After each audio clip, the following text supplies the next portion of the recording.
Maybe I don't have a shield. What? Yeah, I don't have a shield. Where is it? Oh, this. It's right by the radiator. Maybe a half a foot a second, and one looks like straight paint from the radiator angle. We copy and we see it. While on a 6.5-hour spacewalk on the International Space Station in 2017, astronauts Peggy Whitson and Shane Kimbrough experienced a bit of clumsiness that would pose no problems on Earth, but can cause some major headaches in space. They dropped a piece of debris shield that was part of the docking port, a fabric covering that weighed 8 kilograms and measured 162 centimeters by 59 centimeters, about the size of a car door. And that debris shield had an important role to play. It was supposed to cover a docking port on the ship, protecting it from extreme temperature changes and orbital debris, something the ISS could not do without. The shield was a Whipple shield that uses the hypervelocity of space debris to its advantage, using thin layers of shield to obliterate the debris into tiny fragments that the inner shield can withstand as the energy of the debris is spread out over a larger distance. Back on Earth, the mission control team got to work. Thanks to the fact that they had replicas of everything in space, every nut and bolt, and every piece of fabric, mission control found a way for Whitson and Kimbrough to use wire ties and a different piece of cloth as a substitute for the lost Whipple shield, until a replacement could be sent up on another rocket. Having dealt with the problem, there was one more thing to worry about: whether that lost piece of shield would come slamming back into the space station. The shield was monitored closely for 2 orbits before it was determined that there was no risk it would hit the ISS. Kimbrough and Whitson could breathe a sigh of relief, and Whitson could properly celebrate having completed the most spacewalks of any woman. But just how common is it for astronauts to lose grip on tools and other objects while in the microgravity of space? How costly are these brief bouts of butterfingers on the ISS? And what happens if the newly made space debris is on a collision course with the station or another satellite? These are all scenarios NASA and the astronauts themselves have to prepare for. Like anything else, sometimes accidents happen. The lost shield wasn't the first time astronauts have lost something in the swirl of space while conducting an extravehicular activity, or spacewalk. In 2006, astronaut Piers Seller dropped a spatula while doing work on the space station, and apparently had a lot of spatulas waiting for him in his office when he came back to Earth after the mission. That same year, another astronaut lost a camera. And in 2008, another astronaut was dealing with a grease gun explosion when she lost a tool bag. Oh, great. We have a lost tool. Part of the reasons items can become lost is because of the challenge of maneuvering small objects while wearing massive gloves. Astronaut Drew Feustel has gone to space 3 times for a total of 226 days and conducted 9 spacewalks, accumulating the second longest amount of EVA time among US astronauts. He's pretty familiar with the difficulty of doing work in a bulky 160 kilogram spacesuit. I equate it to wearing a set of mechanics gloves with welding gloves on top. You know, that's how it feels, getting tactile feedback through your fingertips and through your hands. It's not really a good way to train that except to expose yourself to that environment. And the way NASA has astronauts practice in advance of going to space is by wearing their suits in a massive pool, which has a precise recreation of the ISS built underwater for the astronauts to practice on. They learn how to maneuver in their suits, how to manipulate tools for repair work, how to move objects from one area to another, and how to perform an emergency rescue on team members, all while still on the planet. It's a pretty good analog, but not everyone gets as much time to practice as they might like. Historically, during the shuttle era, space shuttle era, when we were flying to space, we would train at about a 10-to-1 ratio, meaning we'd practice a technique or a task 10 times underwater for every single time we saw it in space. So for every hour of work in space, we'd have about 10 hours in the pool underwater training those tasks. And that allows you to really build that knowledge of what you can expect the feedback to be through your hands as you're working with the objects in space. We see much less of that now. We're probably closer to a 2 to 3 to 1 ratio, if that.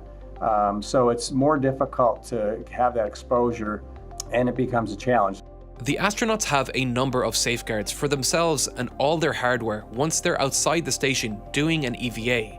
They're always attached to small tethers on retractable reels that are either 17 meters or 26 meters long, which will self-retract, allowing the astronauts to move around without fear of drifting too far. On top of that, they have small local tethers that only extend about 1.5 meters, which keep them close enough to the station that they can use both hands for specific activities, but they still have a little more room to maneuver. Then there are all the other tethers for the tools, bags, and whatever other gear they might be carrying. We always attempt to make sure that every single item that goes outside of the airlock with us has some attachment to something, and that's achieved through those tethers. We are not always successful in keeping those tethers attached, and it's always a little bit scary when you find yourself holding an object and you realize that there's no tether attached to it, either because it was bumped off or it came off accidentally, or in some cases it was never attached in the first place. I've had a couple of experiences with holding items that didn't have tethers on that I expected to have tethers on, and those are the times when you very carefully reach down and find a tether somewhere, anywhere to connect back to that thing. But on one particular occasion, during his 9th spacewalk in March 2018, Feustel lost hold of an object. He'd been working to install cameras and wireless communication equipment next to a docking port, as well as securing a loose component on a solar array blanket box, when he lost a wire tie, what he describes as something like a big garbage tie. When he'd pulled the tether to which the wire was attached, it turned out that the jaws of it were still open, and the tie quickly floated away. There have been crew members in the past who have lunged after objects. You could maybe do that. If you have a short tether on, you're not going to lunge very far. If you have a long tether on and you lunge, you're going to travel for another 55 or 85 feet before that tether hopefully stops you from your motion, and you may or may not have been successful at reaching the object that is now floating away from you. But in my case, I was attached to a foot restraint, which means my feet were fixed. There was really no way for me to move, and I simply watched this object, once I realized it was gone, just float away from me. And at that time, all you can really do is call Mission Control and say, I've lost an object, and this is what it was, and this is how large it is, and this is the direction it's traveling, and this is how fast I think it's going. And then that data gets reported to our tracking officers at Mission Control, and then that gets reported pretty much around the entire space debris network, which exists not only in the US but internationally, to track items that are floating in space that are not really controlled in any way. Just as with the piece of dropped shield in 2017, NASA had to closely monitor the trajectory of the little wire tie.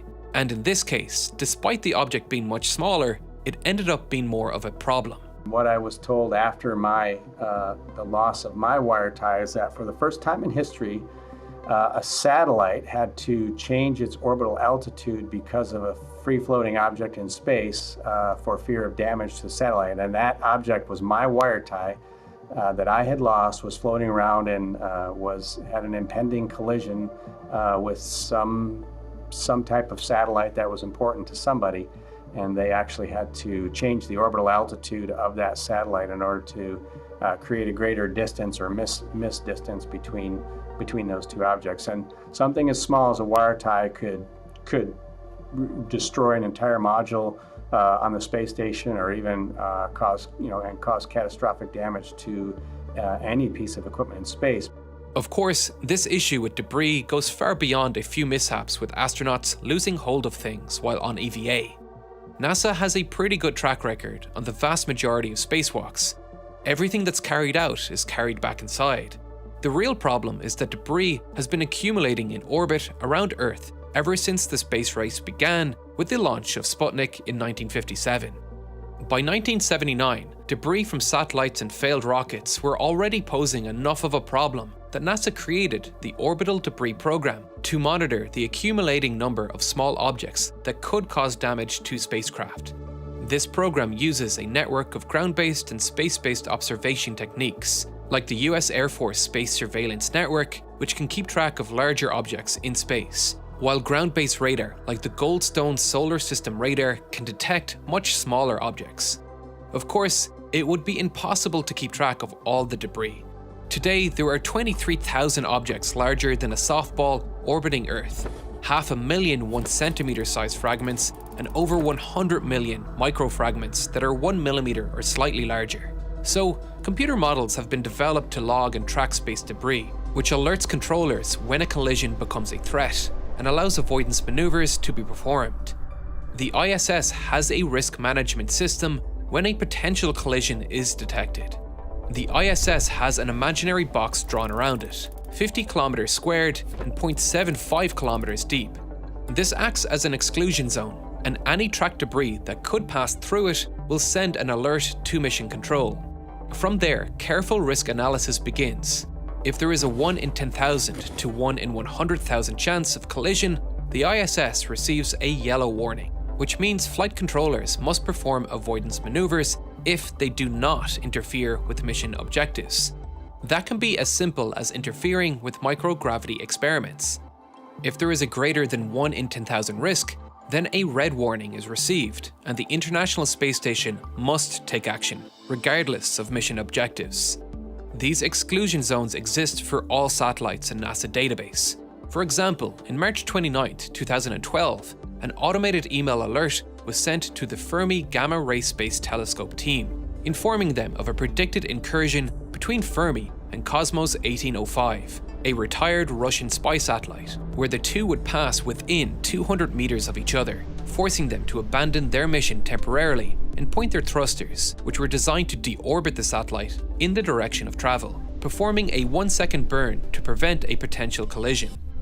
Even the smallest bits of debris, like a piece of paint, travel at speeds fast enough to do serious damage if they hit a rocket or the ISS, and tracking debris this small is impossible, which is why we need debris shields, like the one dropped in 2017, which ironically became debris itself. However, the debris shield was a relatively large and light object, helping it deorbit quicker as atmospheric drag still exists at this altitude, forcing the ISS to perform regular boost burns to maintain its orbit. Feustel says it's also much harder to lose heavier objects while working outside the space station. You know, for a large object that weighs 800 pounds, if you let go of it with no tether on it, it's not going to go anywhere. Even if you bump it with your hand, it's not going to go anywhere because you can't put enough force into it to actually move it. But something like a wire tie, which is a small metal wire, that's super easy that if you just flick it with your fingertip or bump it, that thing's just going to go cruising away much faster than you can reach out and grab it. But it's not only the risk of collision that causes problems when an astronaut loses something in space. There's also the issue of whether or not that tool had replacements on the space station. Consider the lost shield again. Something that weighs 8 kilograms doesn't sound very large, but when you factor in the cost of rocket launches, every kilo counts. At least in the case of the wire tie Feustel lost, there were others available on the space station, and ultimately the rogue wire tie didn't cause any damage, though Feustel says it can still be a little blow to an astronaut's perfect record. You lose style points for losing things in space. It's probably possible to find this out, to do a web search and find out when I lost my wire tie. And I remember saying something like, well, I'm going to have to live with this for the rest of my life, knowing that I dropped something in space, because up until that point, I had a pretty good record. I had gone without dropping anything at all, and then this last act of misfortune was my contribution to items floating in space that shouldn't be. So it's more of a style thing. That doesn't reflect negatively, I don't think, on your spacewalking career, but it's certainly something that we all strive to not do. And you don't want to be the person who's constantly losing things. In fact, if you were somebody who constantly lost things, both in training and in space, you probably wouldn't be doing spacewalks out on orbit. Dropping a tool in space is not something any of us have to worry about on a daily basis, but having the right tool for the job and knowing how to use it can make or break a project. Keysight put the very best tools in engineers' hands and are holding a virtual event for electrical engineers and science enthusiasts on the 14th of March. That's 3 days from now, so sign up quickly with the link in the description. This fantastic free event is a rare opportunity to learn about electronics from experts. The event on the 14th will discuss common circuit board rules of thumb and test them with Keysight's modern tools. For example, what happens to the electrical performance of a 50 ohm circuit board trace when it's dipped in liquid nitrogen? They'll compare their real-world board measurements to simulations and dig into concepts every electrical engineer should understand. This isn't just a live video you can watch and learn from. There will be a Q&A session too, allowing you to ask industry experts questions, and everyone that registers for the event will be entered into a draw for Keysight's massive gear giveaway. They are giving away 20 pieces of pro-grade test gear, including 6 GHz 8-channel oscilloscopes. These are extremely valuable professional grade tools, and you'll get an extra entry to the giveaway if you sign up with my link. If you missed this event, don't worry, because you can rewatch the stream, and they will be holding new live events every 2 months, with the next event planned for May 16th. Whether you're an expert engineer or electronics newbie, you should definitely be signing up for this completely free event.